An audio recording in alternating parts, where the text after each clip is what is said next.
Ang mga anak ng limokon. Noong mga unang araw, bago pa nagkaroon ng mga tao sa mundo, ang limokon, isang uri ng kalapati, ay napakalakas at kayang magsalita na parang mga tao kahit na sila ay parang mga ibon. Ang isang limokon ay nangitlog ng 2 itlog, isa sa bukana ng Ilog Mayo, at ang isa ay mas malayo sa landas nito.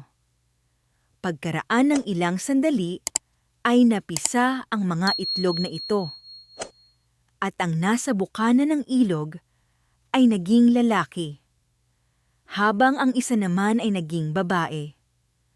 Ang lalaki ay namuhay na mag-isa sa pampang ng ilog sa mahabang panahon, ngunit siya ay labis na nag-iisa at maraming beses na nagnanais ng isang kasama.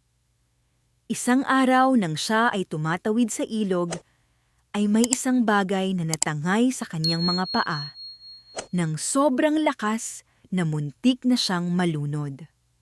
Sa pagsusuri nito, nalaman niyang ito ay isang buhok, at nagpasya siyang umahon sa ilog at hanapin kung saan ito nanggaling.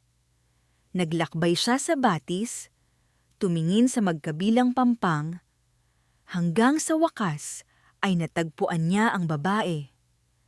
At napakasaya niyang isipin na sa wakas ay magkakaroon na siya ng makakasama.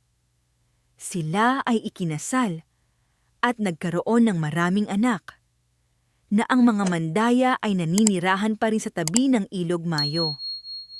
Ang mga anak ng limokon.